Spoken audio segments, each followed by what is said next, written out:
Faça uma jornada emocionante em um mundo mais estranho do que a ficção científica, onde você participa do jogo desobedecendo algumas regras, onde uma nova visão do universo o leva além dos limites da imaginação. Este é o mundo da teoria das cordas. Uma forma de descrever todas as forças e toda a matéria, desde o átomo até a Terra, até o fim das galáxias, desde o nascimento do tempo até seu último instante, em uma única teoria. Uma teoria de tudo. Nosso guia nesse admirável mundo novo é Brian Greene, escritor de best-sellers e físico. E não importa quantas vezes eu venho aqui, parece que nunca me acostumo. Ele pode nos ajudar a solucionar o maior enigma da física moderna? Que nossa compreensão do universo baseia-se em dois grupos de leis discordantes. Decifrar essa contradição frustrou até Einstein, que fez dela sua busca final. Depois de décadas, finalmente podemos estar à beira de uma descoberta. A solução? As cordas. Minúsculas partículas de energia vibrando como as cordas de um violoncelo. Uma sinfonia cósmica no âmago de toda a realidade. Mas isso tem um preço. Universos paralelos e 11 dimensões. E na maioria, você nunca viu. Realmente podemos viver em um universo com mais dimensões que podemos enxergar. As pessoas que disseram que há outras dimensões no espaço foram taxadas de malucas ou extravagantes. Uma miragem da ciência e da matemática? Ou a teoria de tudo mais definitiva? Se a teoria das cordas não conseguir fornecer uma previsão testável, então ninguém deve acreditar nela. Isso é uma teoria da física ou uma filosofia? Uma coisa certa é que a teoria de cordas já está nos mostrando que o universo pode ser muito mais estranho do que qualquer um de nós já imaginou. A seguir, tudo começou com uma maçã. O triunfo das equações de Newton vem da busca de compreender os planetas e as estrelas. E muito tempo se passou desde então. Einstein deu ao mundo uma nova compreensão do que é a força da gravidade na realidade. Onde ele parou, os teóricos das cordas agora ousam prosseguir. Mas quanto falta para realizarem o sonho de Einstein? Assista agora ao Universo Elegante, o sonho de Einstein.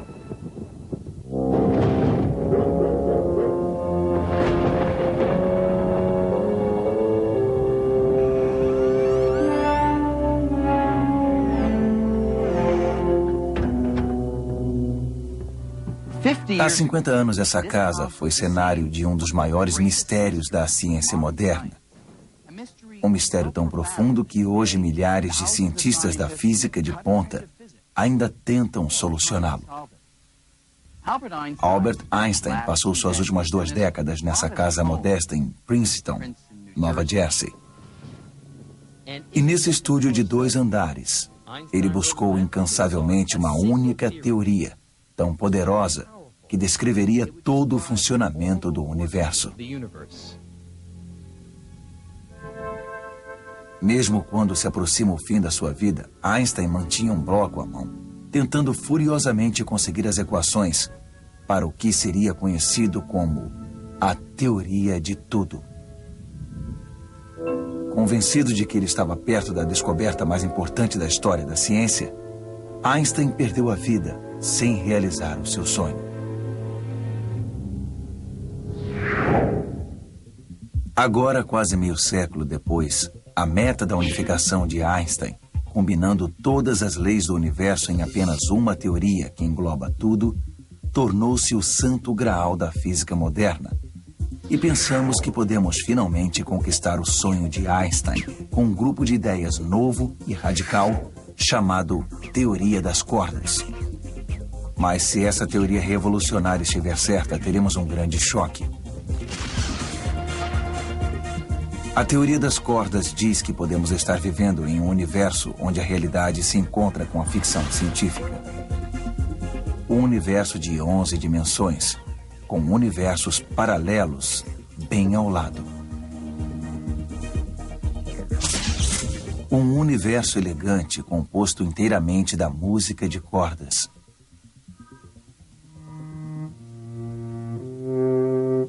Mas com toda sua ambição, a ideia básica da teoria das cordas é surpreendentemente simples.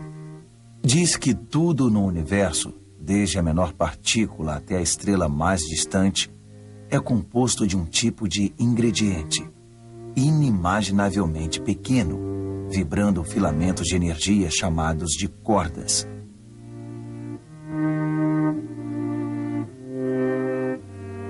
Assim como as cordas de um violoncelo podem fazer soar uma rica variedade de notas musicais, as minúsculas cordas da teoria das cordas vibram em uma infinidade de formas diferentes, compondo todos os componentes da natureza.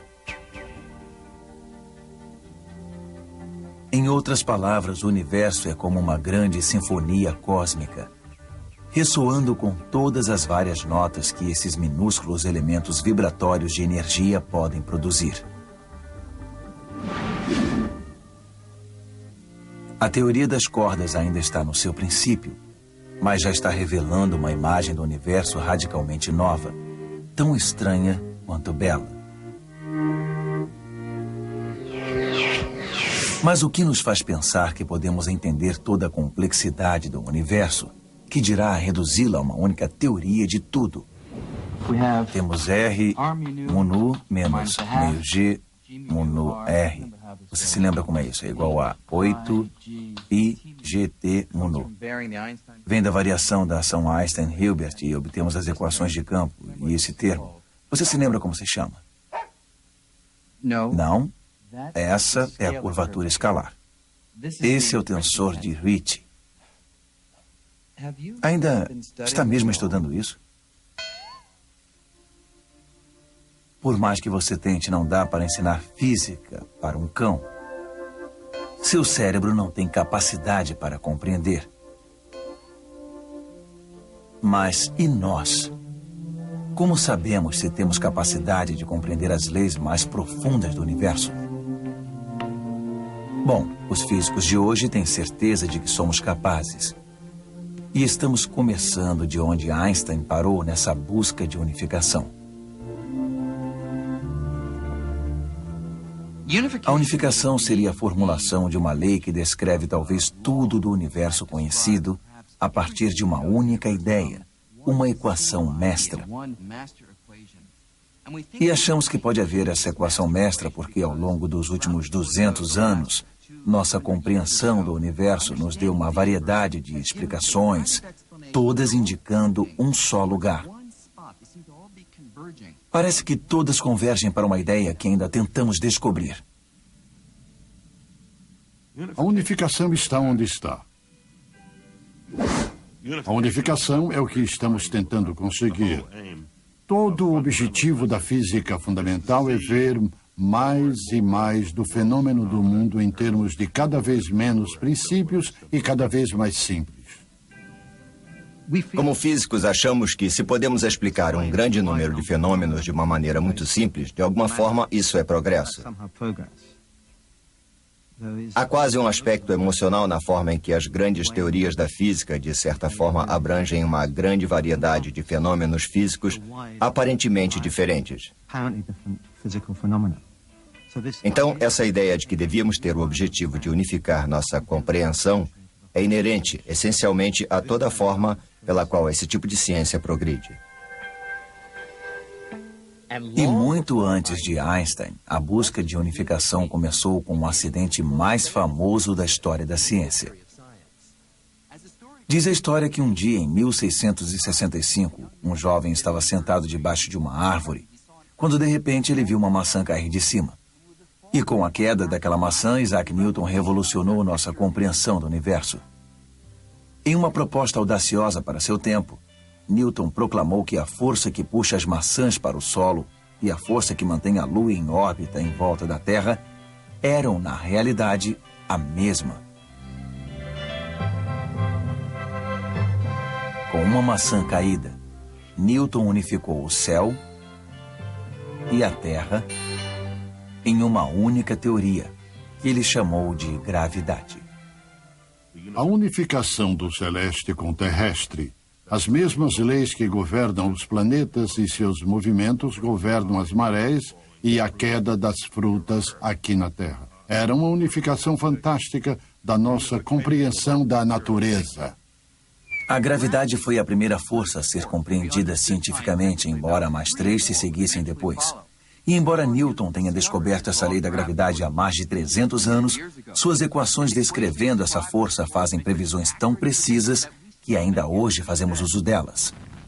Na verdade, os cientistas não precisam de nada mais do que as equações de Newton para orientar a rota de um foguete que levou o homem à Lua.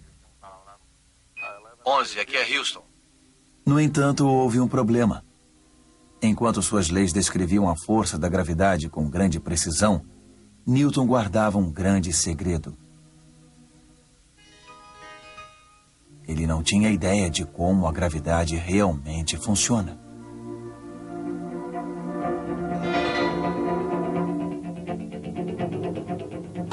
Por quase 250 anos, os cientistas se contentaram em se esquivar quando confrontados com esse mistério. Mas no início do século XX, um funcionário desconhecido, que trabalhava na agência de patentes da Suíça, mudaria tudo isso. Enquanto revisava inscrições para a patente, Albert Einstein também pensava no comportamento da luz.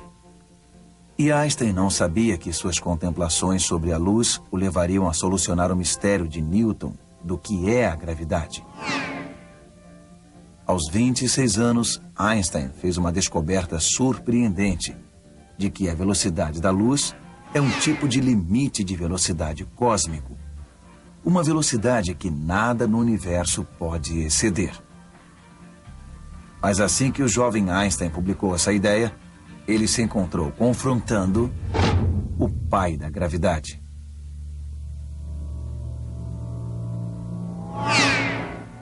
O problema era que a ideia de que nada pode ser mais rápido que a velocidade da luz contrariava a compreensão da gravidade de Newton. Para compreender esse conflito, precisamos fazer algumas experiências. E para começar, vamos criar uma catástrofe cósmica. Imagine que de repente, e sem nenhum aviso, o Sol se vaporiza e desaparece completamente. Agora vamos repetir essa catástrofe e ver que efeito teria nos planetas, segundo Newton. A teoria de Newton prediz que com a destruição do Sol, os planetas sairiam imediatamente de suas órbitas, indo para o espaço.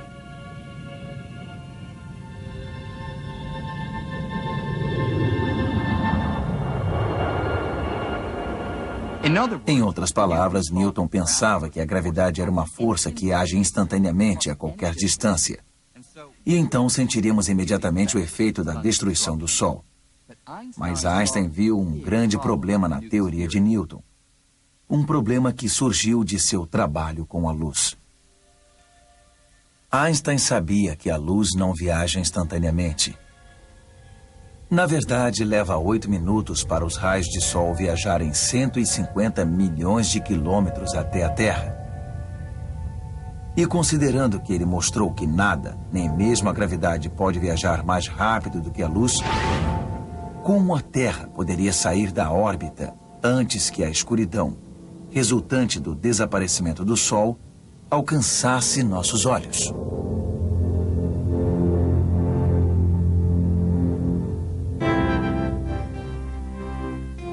Para o jovem presunçoso da agência de patentes suíça, qualquer coisa mais veloz do que a luz era impossível.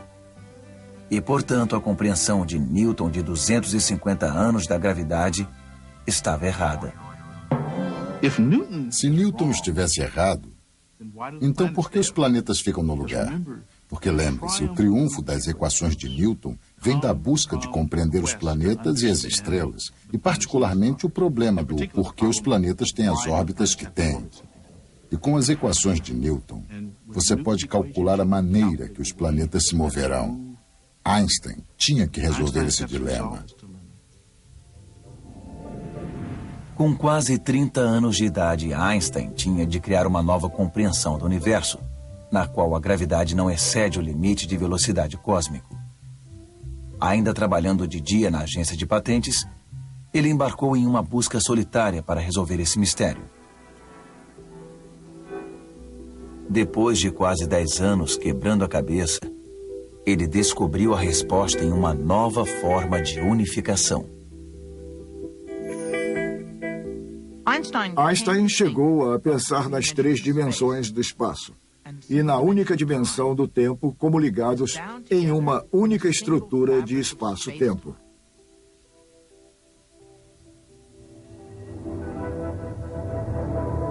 Ao entender a geometria dessa estrutura de 4 dimensões de espaço-tempo, ele tinha a esperança de poder simplesmente falar de coisas se movendo ao longo de superfícies nessa estrutura espaço-tempo. Como a superfície de um trampolim, essa estrutura unificada é curvada e esticada por objetos pesados, como planetas e estrelas. E é esse movimento, ou encurvamento do espaço-tempo, que cria o que sentimos como gravidade. Um planeta como a Terra é mantido em órbita não porque o Sol chega e instantaneamente a abarca, como na teoria de Newton, mas simplesmente porque ela segue curvas nessa estrutura espacial causada pela presença do Sol. Então, com essa nova compreensão da gravidade, vamos refazer a catástrofe cósmica. Vamos ver o que acontece agora se o Sol desaparecer. O distúrbio gravitacional resultante formará uma onda que viaja através da trama espacial, da mesma forma que um pedregulho lançado em um lago faz ondas que viajam na superfície da água. Então não sentiríamos uma mudança na nossa órbita em volta do Sol, até que essa onda alcançasse a Terra. E tem mais. Einstein calculou que essas ondas de gravidade viajam exatamente na velocidade da luz. Então, com essa nova abordagem, Einstein solucionou o conflito com Newton sobre a velocidade da gravidade. E mais do que isso, ele deu ao mundo uma nova compreensão do que a força da gravidade realmente é. São trabalhos e curvas na estrutura do espaço-tempo. Einstein chamava essa nova imagem da gravidade de relatividade geral. E dentro de poucos anos, Albert Einstein tornou-se um nome conhecido. Einstein era como um astro do rock em sua época. Ele era uma das pessoas mais conhecidas e reconhecidas vivas. Ele e talvez Charlie Chaplin eram os reis da mídia popular. As pessoas seguiam seu trabalho e estavam na expectativa, por causa daquela coisa maravilhosa que ele tinha feito com a relatividade geral, aquela reformulação das leis da gravidade em sua cabeça. Havia a ideia de que ele podia fazer aquilo de novo e as pessoas queriam participar. Apesar de tudo que ele tinha conseguido, Einstein não estava satisfeito. Ele imediatamente partiu para ambições ainda maiores. A unificação da sua nova compreensão da gravidade com a única outra força conhecida na época, o eletromagnetismo. Bom, o eletromagnetismo é uma força que havia sido unificada apenas algumas décadas antes. Por volta de 1850, a eletricidade e o magnetismo chamavam muito a atenção dos cientistas. Essas duas forças pareciam compartilhar um curioso relacionamento, do qual inventores como Samuel Morse tiravam vantagem em aparelhos novos como o telégrafo. Um pulso telegráfico enviado através de um fio de telégrafo para um ímã a milhares de quilômetros de distância produzia os pontos e traços familiares do código Morse, que permitiam que as mensagens fossem transmitidas por todo o continente em uma fração de segundos. Embora o telégrafo fosse uma sensação, a ciência fundamental que o conduzia permanecia sendo um mistério. Mas para um cientista escocês chamado James Clerk Maxwell, o relacionamento entre a eletricidade e o magnetismo era tão óbvio na natureza que exigia unificação.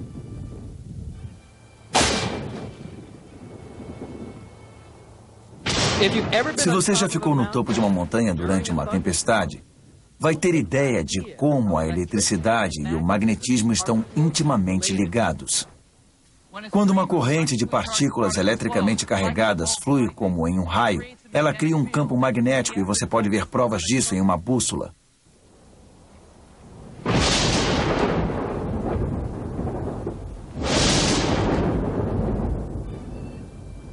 Obcecado por esse relacionamento, o escocês estava determinado a explicar a ligação entre eletricidade e magnetismo na linguagem da matemática.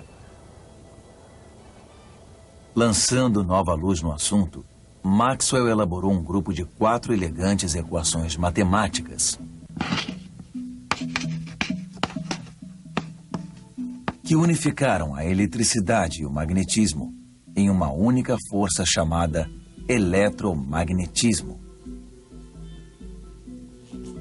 E como Isaac Newton antes dele, a unificação de Maxwell levou a ciência um passo mais perto de descobrir o código do universo. Foi uma coisa realmente notável que esses diferentes fenômenos estavam realmente ligados dessa forma. E é outro exemplo de diversos fenômenos vindos de uma única estrutura fundamental ou um único princípio fundamental. Imagine que tudo em que você pode pensar que tem a ver com eletricidade e magnetismo possa ser escrito em 4 equações muito simples. Não é incrível? Não é surpreendente? Chamo isso de elegante. Einstein pensou que esse era um dos momentos triunfantes de toda a física e admirou muito Maxwell pelo que ele tinha feito. Cerca de 50 anos depois que Maxwell unificou a eletricidade e o magnetismo, Einstein tinha confiança de que se ele pudesse unificar sua nova teoria da gravidade com o eletromagnetismo de Maxwell, ele conseguiria formular uma equação mestra que pudesse descrever tudo, o universo inteiro. Einstein acreditava claramente que o universo tem um padrão geral grande e belo pela forma como funciona. E então vamos responder a pergunta: por que ele estava procurando a unificação? Simplesmente acho que a resposta é que Einstein é um daqueles físicos que quer muito conhecer a mente de Deus, o que quer dizer todo o panorama.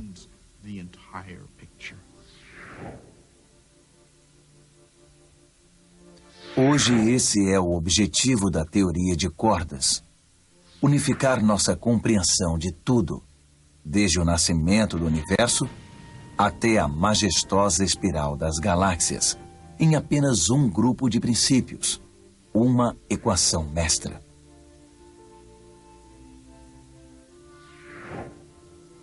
Newton tinha unificado os céus à Terra com a teoria da gravidade. Maxwell tinha unificado a eletricidade e o magnetismo. Einstein estudou tudo o que restou para fazer uma teoria de tudo. Uma única teoria que pudesse abarcar todas as leis do universo. Era mesclar sua nova imagem da gravidade com o eletromagnetismo. Com certeza ele tinha motivação. Provavelmente uma delas pode ter sido a estética ou sua busca de simplificar. Outra pode ter sido só o fato físico de que parece que a força da gravidade é igual à velocidade da luz. Então, se os dois vão na mesma velocidade, talvez seja indicativo de alguma simetria fundamental. Mas à medida que Einstein começou a tentar unificar a gravidade e o eletromagnetismo, ele descobriu que a diferença de força entre essas duas forças superaria suas similaridades. Vou mostrar o que quero dizer. Tendemos a pensar que a gravidade é uma força poderosa. Afinal, é a força que agora mesmo está me ancorando nessa beirada. Mas comparada ao eletromagnetismo, na realidade é terrivelmente frágil. Na verdade, tem um testezinho bem simples para demonstrar isso. Imagine que eu fosse saltar desse edifício muito alto. Não vamos só imaginar isso. Vamos fazer isso. Você vai ver o que quero dizer.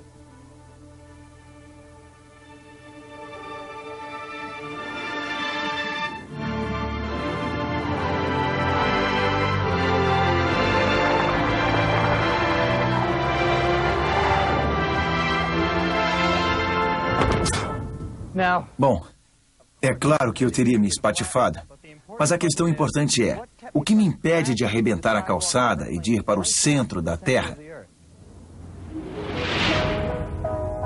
Bom, por mais estranho que pareça, a resposta é o eletromagnetismo. Tudo que podemos ver a partir de você e de mim, até a calçada, é composto de minúsculas partículas de matéria chamadas átomos. E a parte externa de cada átomo contém uma carga elétrica negativa. Então, quando meus átomos colidem com os átomos do concreto, essas cargas elétricas repelem-se com tal força que só um pedacinho de calçada pode resistir a toda a gravidade da Terra e me impedir de cair. Na verdade, a força eletromagnética é bilhões e bilhões de vezes mais forte do que a gravidade. Parece um pouco estranho, porque a gravidade mantém nossos pés no chão, mantém a Terra girando em torno do Sol, mas na verdade ela consegue fazer isso só porque age em conglomerados enormes, gigantescos de matéria. Sabe, você, eu, a Terra, o Sol, mas realmente no nível de átomos individuais, a gravidade é uma força minúscula, incrivelmente frágil.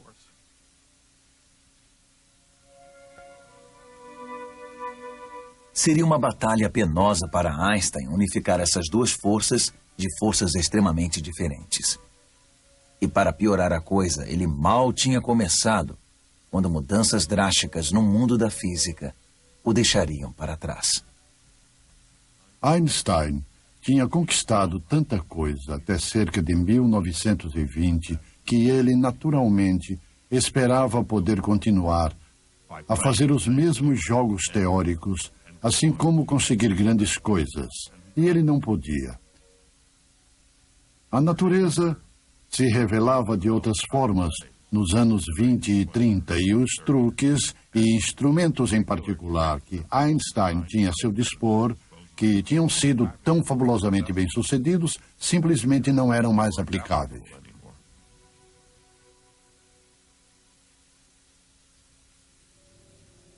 Nos anos 20, um grupo de jovens cientistas tirou os holofotes de Einstein quando surgiu uma nova forma nova e diferente de pensar na física.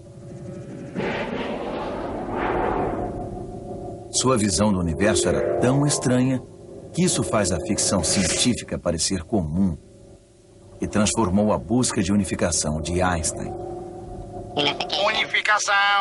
Unificação.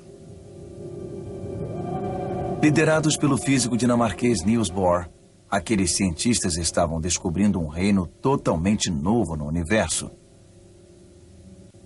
Descobriu-se que os átomos, que há muito eram considerados os menores componentes da natureza, consistiam de partículas ainda menores, os atuais conhecidos núcleos de prótons e nêutrons, orbitados por elétrons. E as teorias de Einstein e Maxwell eram inúteis para explicar a forma bizarra que essas minúsculas partículas de matéria interagem umas com as outras dentro do átomo. Havia um tremendo mistério sobre como explicar tudo isso. Como explicar o que estava acontecendo ao núcleo conforme o átomo começava a ser revirado de formas diferentes. E as teorias antigas eram totalmente inadequadas ao explicá-las. A gravidade era irrelevante, era fraca demais, e a eletricidade e o magnetismo não eram suficientes. Sem uma teoria para explicar esse estranho mundo novo, esses cientistas estavam perdidos em um território atômico desconhecido, procurando qualquer ponto de referência reconhecível.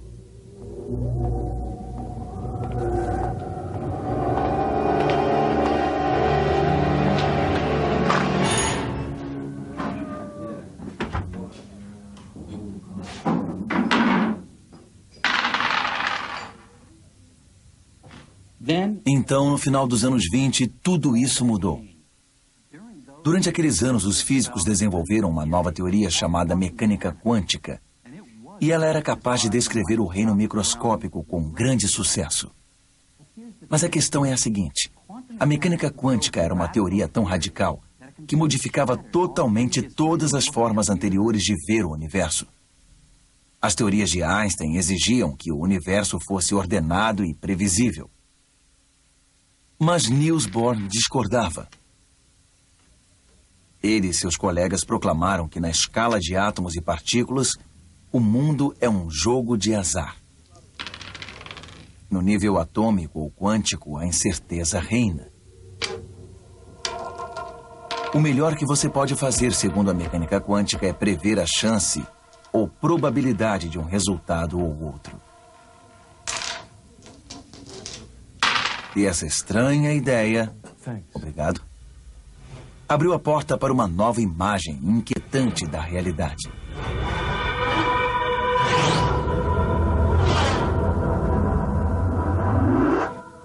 Era tão inquietante que, se as características bizarras da mecânica quântica fossem notáveis no nosso mundo diário, como são aqui no Café Quantum, você poderia pensar que ficou maluco. As leis do mundo quântico são muito diferentes das leis a que estamos acostumados. Nossas experiências diárias são totalmente diferentes de qualquer coisa que você veria no mundo quântico. O mundo quântico é louco. Provavelmente é a melhor forma de descrevê-lo. É um mundo louco. Durante quase 80 anos, a mecânica quântica alegou com sucesso que o estranho e o bizarro são típicos de como o nosso universo realmente se comporta em escalas extremamente pequenas. Na escala da vida diária, não experimentamos diretamente a esquisitice da mecânica quântica. Mas aqui no Café Quantum, grandes coisas cotidianas às vezes se comportam como se fossem microscopicamente minúsculas. Não importa quantas vezes eu venho aqui, parece que nunca me acostumo. Eu quero um suco de laranja, por favor. Vou tentar. Vou tentar, diz ela. Sabe, eles não estão acostumados com pessoas fazendo pedidos definitivos aqui no Café Quantum, porque aqui tudo é governado pelo acaso. Apesar de querer um suco de laranja, há somente uma probabilidade de que eu realmente consiga um.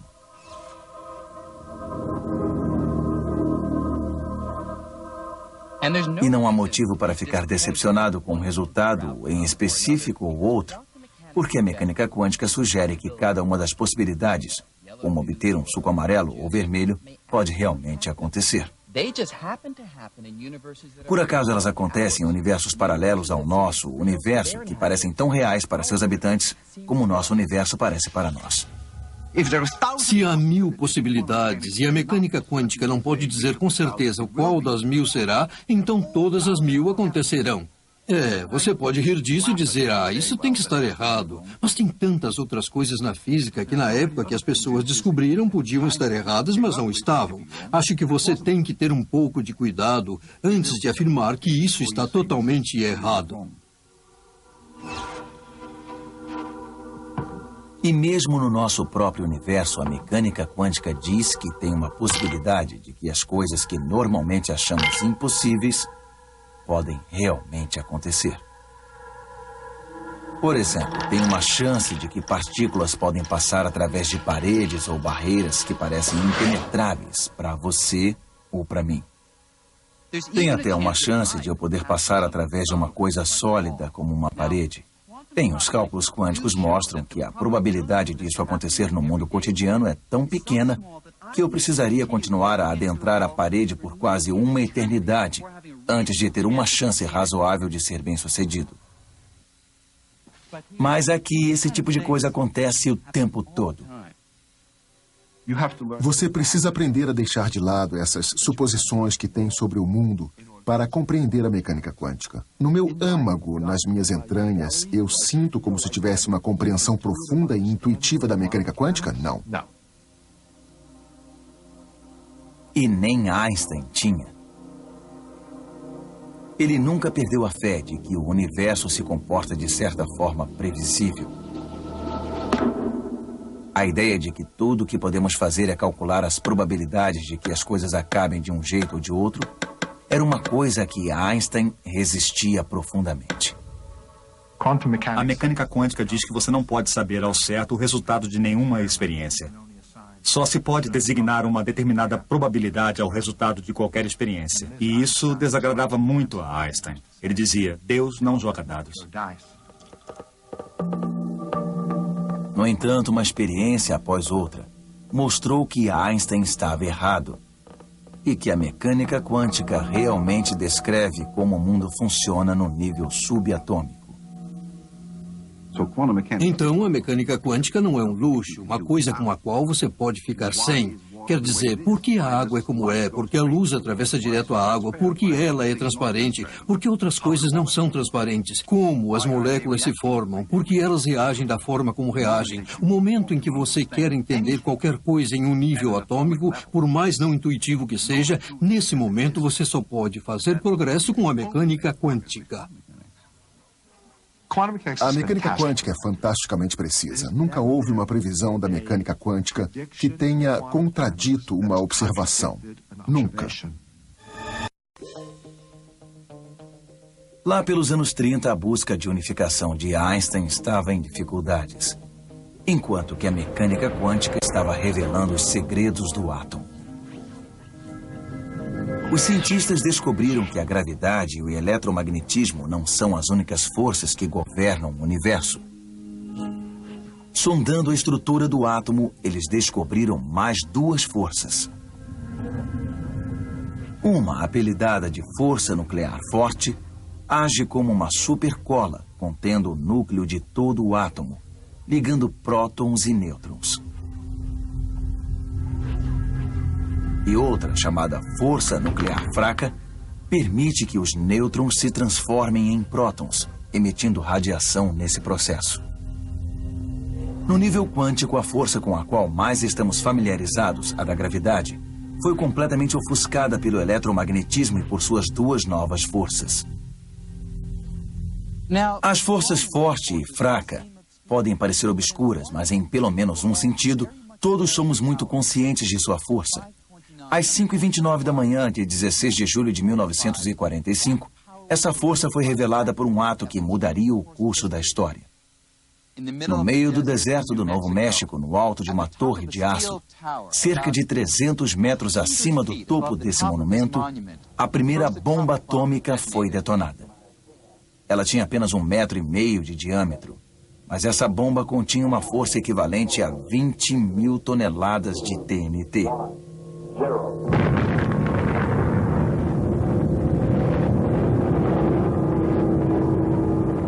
Com essa explosão poderosa, os cientistas liberaram a força nuclear forte. A força que mantém nêutrons e prótons estreitamente unidos dentro do núcleo de um átomo. Ao romper essa cola e ao dividir o átomo, quantidades vastas e realmente inacreditáveis de energia destruidora foram liberadas.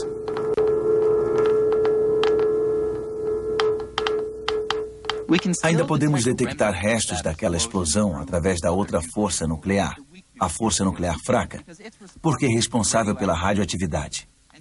E hoje, mais de 50 anos depois, os níveis de radiação por aqui ainda são 10 vezes mais altos do que o normal. Então, embora em comparação ao eletromagnetismo e à gravidade, as forças nucleares ajam em escalas muito pequenas, seu impacto na vida diária é igualmente profundo. Mas e a gravidade? A relatividade geral de Einstein? Onde isso se encaixa no nível quântico? A mecânica quântica nos diz como todas as forças da natureza agem no reino microscópico, exceto a força da gravidade. Absolutamente ninguém conseguiu descobrir como a gravidade opera quando você a reduz ao tamanho de átomos e de partículas subatômicas. Ninguém consegue descobrir como colocar a relatividade geral e a mecânica quântica juntas em um pacote.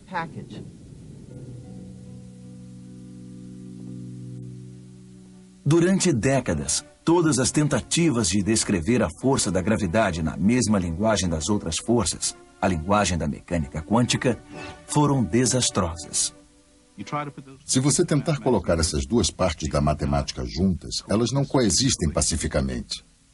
Você obtém respostas de que as probabilidades do evento que você está observando são infinitas. Bobagem, não é profundo, é só bobagem. É muito irônico, porque foi a primeira força que realmente foi compreendida de uma forma decente, quantitativa. Mas ainda permanece separada e muito diferente das outras. As leis da natureza devem se aplicar em todas as partes. As leis de Einstein devem se aplicar em todas as partes. E as leis da mecânica quântica devem se aplicar em todas as partes. Bom, não dá para ter duas partes separadas.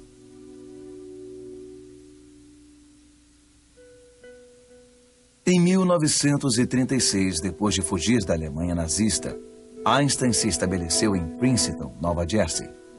Trabalhando sozinho, ele continuou obstinadamente a busca que havia começado mais de uma década antes, para unir a gravidade e o eletromagnetismo.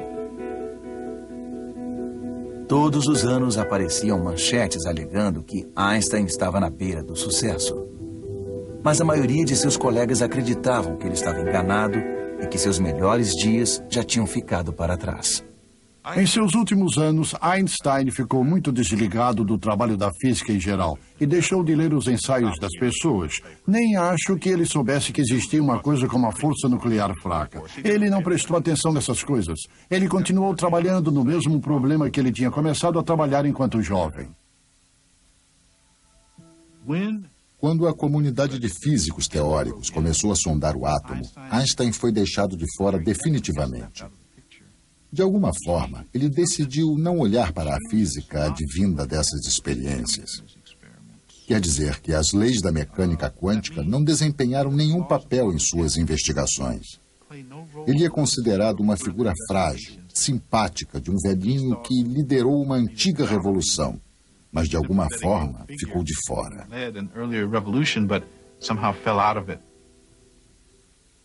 É como se um general que era mestre de cavalaria, que tinha conquistado grandes coisas como comandante no início da Primeira Guerra Mundial, tentasse trazer a cavalaria montada para enfrentar arame farpado, trincheiras e metralhadoras do outro lado. Albert Einstein morreu em 8 de abril de 1955. E por muitos anos pareceu que o sonho de Einstein de unificar as forças em uma única teoria morreu com ele. Então a busca de unificação tornou-se um atraso na física. Na época da morte de Einstein, nos anos 50, quase nenhum físico sério estava engajado nessa busca de unificação.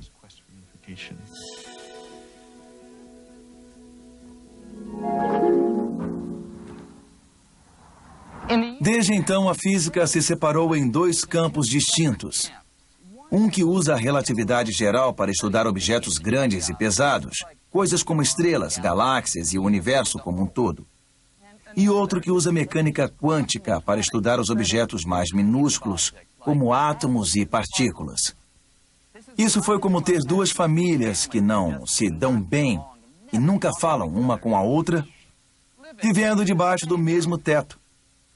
Parece que não havia outra forma de combinar a mecânica quântica e a relatividade geral em uma única teoria que pudesse descrever o universo em todas as escalas. Bom, apesar disso, fizemos um progresso tremendo na compreensão do universo. Mas tem um problema. Há reinos estranhos do cosmos que nunca serão totalmente compreendidos até que encontremos uma única teoria. E em nenhum lugar isso é mais evidente do que nas profundezas de um buraco negro. Um astrônomo alemão chamado Karl Schwarzschild propôs pela primeira vez o que agora chamamos buracos negros em 1916. Enquanto estava estacionado nas linhas de frente na Primeira Guerra Mundial, ele solucionou as equações da relatividade geral de Einstein de uma forma nova e intrigante.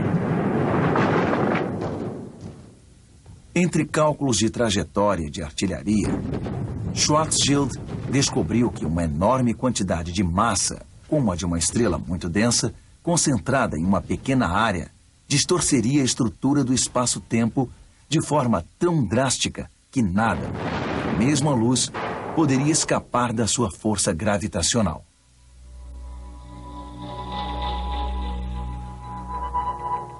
Durante décadas, os físicos ficaram céticos de que os cálculos de Schwarzschild não passavam de teoria. Mas hoje, telescópios de satélites, sondando as profundezas do espaço, estão descobrindo regiões com enorme força gravitacional que a maioria dos cientistas acredita serem buracos negros. A teoria de Schwarzschild parece agora ser realidade. Então aqui está a questão. Se você está tentando descobrir o que acontece nas profundezas de um buraco negro, onde uma estrela inteira é reduzida a um ponto minúsculo, você usa a relatividade geral porque a estrela é incrivelmente pesada? Ou a mecânica quântica, porque é incrivelmente minúscula? Ah, esse é o problema. Já que o centro de um buraco negro é tanto minúsculo quanto pesado, você não pode evitar usar as duas teorias ao mesmo tempo. E quando tentamos colocar as duas teorias juntas no reino dos buracos negros, elas conflitam, não dá certo. Fazem previsões sem sentido e o universo não é sem sentido. Ele tem de fazer sentido.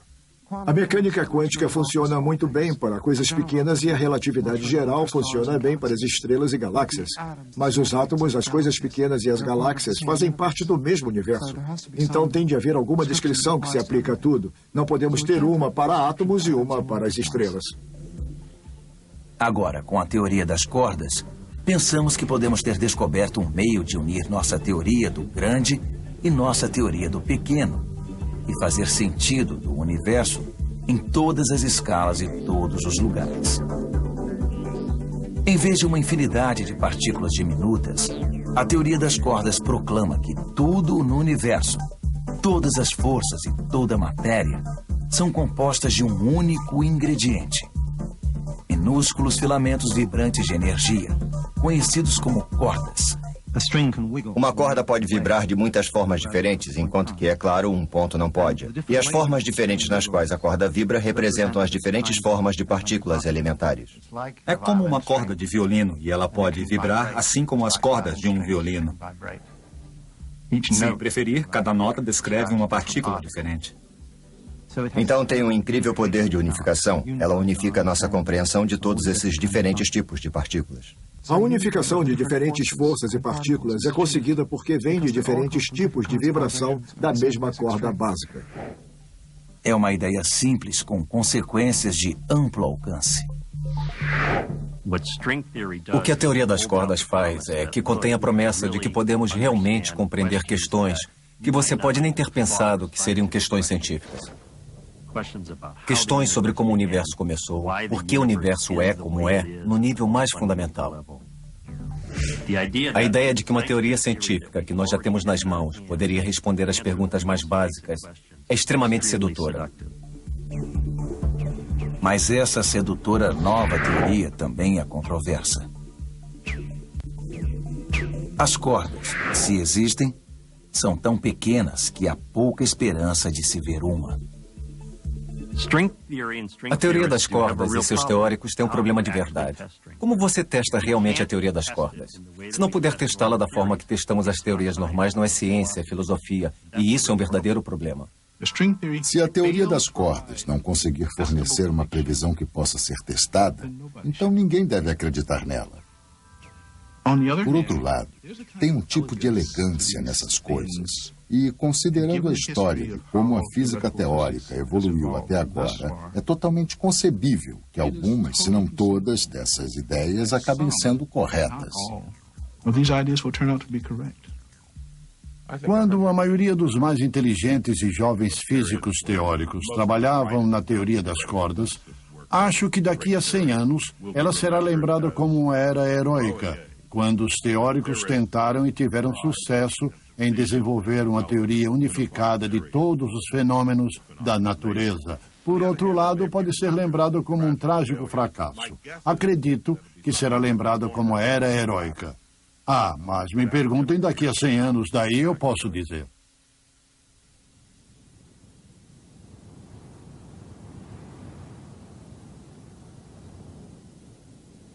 Nossa compreensão do universo se modificou tremendamente nos 3 últimos séculos. Considere isso. Isaac Newton, que talvez tenha sido o maior cientista de todos os tempos, disse uma vez: "Eu fui como um garoto brincando na praia, me distraindo de vez em quando, encontrando uma pedrinha mais macia, uma concha mais bonita do que o normal, enquanto o grande oceano de verdade estava diante de mim, sem ser descoberto. E, no entanto, 250 anos depois, Albert Einstein, que foi o verdadeiro sucessor de Newton, conseguiu sugerir seriamente que esse vasto oceano, todas as leis da natureza, poderiam ser reduzidos a poucas ideias fundamentais, expressadas por alguns poucos símbolos matemáticos. E hoje, meio século depois da morte de Einstein, podemos finalmente estar prestes a realizar seu sonho de unificação com a teoria das cordas.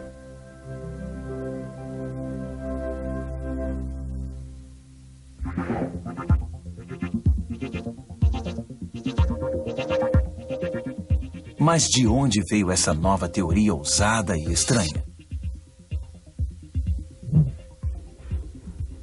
Como a teoria das cordas alcança a máxima unificação das leis do grande e das leis do pequeno?